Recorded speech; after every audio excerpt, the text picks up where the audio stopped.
Just a few years ago, a teacher proclaiming that all children should be treated equally or that all lives matter would have received enthusiastic nods from fellow educators. Today, the situation is so vastly different that such statements can easily put one's career on the line. In this video, I will describe the origins, manifestations, and repercussions of this puritanical moral shift, and I hope that you will see why rejecting the new orthodoxy is so crucially important. Let me begin by sharing my story with you. I'm a 29-year-old teacher in Ontario, Canada, and as a result of a complaint filed against me, my teaching license is currently at stake. It all started last year in February 2021. A teacher in a private Facebook group asked others to share Black Lives Matter resources to use in class. In response, I posted the following comment and supporting link.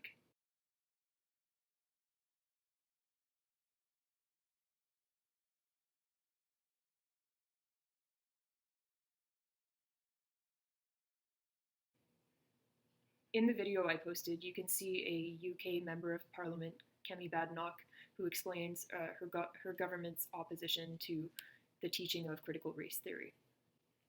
Within minutes, the backlash erupted. Here are some of the responses I received.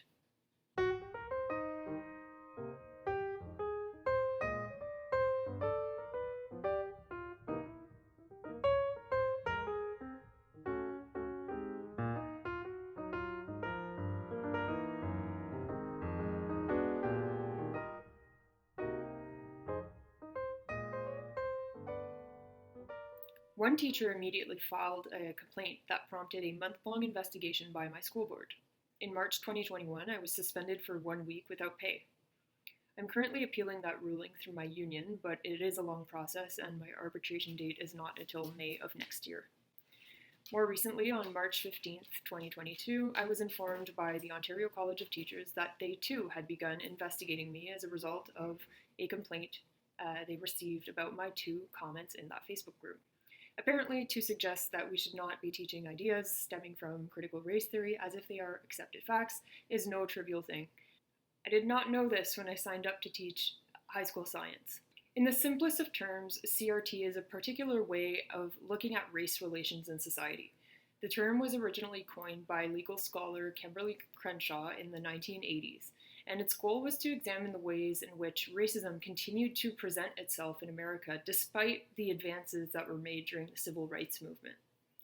Though slavery in the United States was officially abolished in 1865, Jim Crow laws enforcing racial segregation and other discriminatory practices, such as prohibiting Black people from living in certain neighborhoods, remained for nearly another century.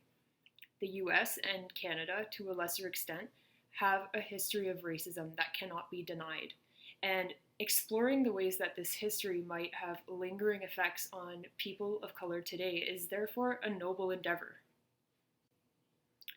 CRT does this in a flawed, counterintuitive way, however. It rejects the common humanity approach to achieving social justice, the very approach that has allowed us to overcome racist attitudes and race-based discrimination in the West to the degree that we have. Further, it's explicitly opposed to liberal principles like individual rights and civil liberties. Derek Bell, the first African-American tenured law professor at Harvard and one of the founders of CRT, stated in his 1987 book that, quote, "Progress in American race relations is largely a mirage, obscuring the fact that whites continue, consciously or unconsciously, to do all in their power to ensure their dominion and maintain their control." Indeed, for CRT supporters, racism is viewed as the ordinary, permanent state of affairs in our society. This cynical view is shared by contemporary CRT advocates like author Robin DiAngelo. In her book White Fragility, which sat on the New York Times bestseller list for a year in 2020, she claims that, quote, "anti-Blackness is foundational to our very identities as white people," and says, quote, "to be less white is to be less racially oppressive." She even argues in this paper that, quote, "raising white children to be white is a form of child abuse." Beyond revealing her own racist attitudes, which she also projects onto every other white person, DiAngelo's insights are not overly illuminating. Are Canadian taxpayers aware that they've been paying for her to share her views at anti-racist events, like this one just last month? According to CRT, racial identity is of primary importance when it comes to determining one's position in society. Rather than saying, you're black, I'm white, but more importantly, we're both human beings and we should therefore be treated equally, it says, you're black, I'm white, and as such, you are an oppressed victim and I am a privileged oppressor. Your experience of the world is completely different from mine, and the way to bring about positive change is to draw attention to the ways in which we are different. Indeed, based on the CRT framework, treating everyone the same regardless of skin color, i.e., color blindness, is actually a form of covert racism, as this approach does not center racial identity. This is directly opposed to the unifying message of Martin Luther King, who famously stated his dream for his 4 children to see the day when people would be judged not by the color of their skin, but by the content of their character. In fact, even racial segregation is being brought back into fashion by proponents of CRT. They say it's for the safety of people of color, a space to be free from white people, or from whiteness, as they like to call it. Have a look at this Chicago church that decided they were fasting from whiteness for Lent this year, and proudly advertised it on the front lawn. With many elements of postmodern thought baked into the theory, CRT is more concerned with dismantling abstract systems of power through deconstructing language than it is with actually finding material solutions to real-world problems using evidence-based analysis. This manifests notably as an obsessive focus on what words we should and shouldn't use if we are to avoid harm and microaggression accusations or worse. How does knowing the current accepted term, say between racial minority, colored people, racialized people, black, BIPOC, people of color, translate to any change for this particular group of individuals? It doesn't. But when it becomes such a grave racist offense to use the wrong words, most people would rather not mess it up. This hyper-focus on language, which does not present any real-world benefit for Black people, simply keeps us guessing and stops us from saying what it is we think. It is chilling free speech. At the same time, this insistence on politically correct terminology provides incentives for certain ambitious types to master these language games and become self-appointed members of the thought police. Generally, it's white, university-educated, middle and upper-class women who have discovered that between being accused of using the wrong words, i.e., perpetuating white supremacy, and accusing others of using the wrong words while benefiting from a sense of moral superiority, the latter is preferable. It isn't clear whether they ever stop to wonder, who is this helping anyway? They simply stay up to date on the latest woke beliefs and enforce them onto others, ruthlessly at times, while claiming to be the compassionate and inclusive ones. They probably actually believe it. These ideologues are encouraged not only by the innocuous-sounding language that covers up this divisive ideology, like equity, anti-racism, inclusion, etc., but also by the complex-sounding explanations below the surface. Of course, the underlying ideas are deceptively shallow and straightforward, but being able to virtue signal by using words like hegemony or intersectionality and cite academic papers, ignoring the fact that rigor is severely lacking in these fields, is addictive for some. Anti-racist or CRT activists claim that racism permeates our society at every level in a subconscious and or systemic way. This is tremendously useful for anyone who champions the ideology, as it allows for an easy way out of having to show evidence for their claims. After all, the alleged racism is hidden, so how are they supposed to prove its existence? And why should they be expected to? And also, you must be racist if you think proof is required.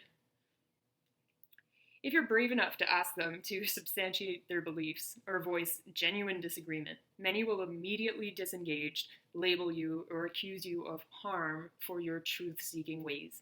To illustrate, here's a private Facebook message I received the night I posted my 2 innocuous comments.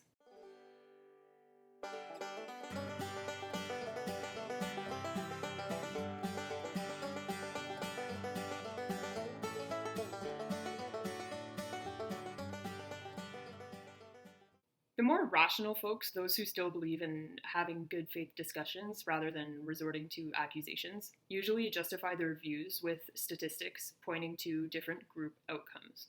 For example, they might tell you that people of color make less money on average than white people in Canada. Does this mean racism and discrimination are automatically to blame? What other factors could be at play? A quick look at the Statistics Canada website shows that in 2020, the average income for Canadians between the ages of 25 and 34 was $50,200, climbing to $65,800 for individuals aged 35 to 44. This shows the significance of age when it comes to income. At least until they retire, as people age, they tend to earn more money. Have we considered, for example, that the median age of Black Canadians is 29.6 years, whereas the median age for the entire Canadian population is 40.7 years? And what do we make of the 2016 census data, which shows Japanese people were the top earners in Canada? This should bring up some questions, but instead, these statistics are disregarded or rationalized away. Asians have relatively light skin, making them beneficiaries of white privilege, despite the fact that they are not white, they tell us. Have we looked at what might contribute to their success in terms of their education, their values, their work ethic? What about family structure? Have we considered that in Canada, dual income families with 2 children, for example, earned a median income of $119,000 in 2019, whereas lone parent families with 2 children earned a median income of $39,000 that same year? What are the differences in family structures across ethnic groups, and how might that influence their relative socioeconomic status? The point is that rather than doing multivariate analyses to determine why certain groups might be better or worse off than others on any given metric, CRT insists that differential outcomes when white people are ahead of Black people are due to one thing and one thing only, and that is racism. It labels any insinuation that there might be more to the story as racist in itself, and therefore it stops the very conversation we should be having in order to accurately diagnose and appropriately address any real sources of inequality. Before I go any further, let me be clear. CRT is not a Black versus white people issue, though it can be argued that it does, as a byproduct, heighten race-based tribalism. A person's skin color doesn't have much bearing on their receptivity to this theory. And despite the fact that racialized individuals, according to CRT, are said to have a unique voice, which is regarded not only as pure and authentic, but also authoritative, this principle is actually only applied if the said individual shares experiences and opinions that are ideologically consistent with the tenets of the theory. Take the example of Jamil Javani, a Black radio host who was recently fired for having views that were not in line with wokeness. Bell Media, iHeartRadio was not prepared for a Black man who loves his country, rejects victimhood politics, maintains strong ties to his faith community, and shares heterodox views on a wide range of issues, he explains. He tells the story in this brilliant article. Why is it that Ibram X. Kendi, the author of How to Be an Anti-Racist, a Black man who believes present discrimination is the solution to past discrimination, is revered and praised, whereas Black scholars and thinkers who oppose the doctrine, such as Thomas Sowell, John McWhorter, and Ayaan Hirsi Ali, are accused of being white supremacists and Uncle Toms for not espousing the same views? You would think that at the very least, the people claiming to be anti-racist could appreciate the notion that Black people are not a monolith. To evaluate these ideas and come to believe them as an adult is one thing. To take this set of unproven, controversial beliefs and push it onto children is another. For a Black child, I can't imagine a more disempowering message than being told that the whole system is rigged against me and that my white peers have an unfair advantage over me just because of their skin color. For a white child, the unnecessary guilt being inflicted is going to cause feelings of resentment and anger, maybe even despair, not to mention the impact on biracial children. And yet, here we are. These ideas have crept their way into our institutions, little by little, to the point that merely voicing concern about teaching that is ideologically biased is no longer tolerated. While I'm being investigated for simply suggesting that critical race theory should be approached in a balanced way and presented as one possible theory among other competing ones, if at all, many states in the US are currently passing bills to ban the teaching of CRT. We are lagging behind in Canada, and we will pay dearly for our complacency if we continue down this current path where we're no longer allowed to speak our minds and where we must adhere or pretend to adhere to sets of beliefs with which we disagree. Barry Weiss, a brilliant journalist who resigned from the New York Times in July 2020, citing a hostile, illiberal environment that devalues truth in favor of ideology, says, "We got here because of cowardice and we get out with courage." I couldn't agree more. We have been holding our tongues for far too long. The views I hold are not unpopular. A quick look at my email inbox or at the comments on my Rebel News interview, and you could see this for yourself. But people are afraid to speak. I'm not exactly thrilled about being ostracized for voicing my dissenting opinions, losing so-called friends, and potentially even sacrificing the career I love. But the reality is that we each have a decision to make regarding our own participation and complicity in allowing this tragic drift away from our once free country. John Diefenbaker, former Prime Minister of Canada, beautifully expressed the essence of what it means to be Canadian in his famous quote, "I am Canadian, a free Canadian, free to speak without fear, free to worship God in my own way, free to stand for what I think right, free to oppose what I believe wrong, and free to choose who shall govern my country. This heritage of freedom I pledge to uphold for myself and all mankind." This quote brings me shivers. Do you feel it too? Freedom as a fundamental human right is what sets Western countries apart from other nations. It's what allows us to live in accordance with our own religious and moral beliefs while coexisting peacefully with millions of others who have different convictions.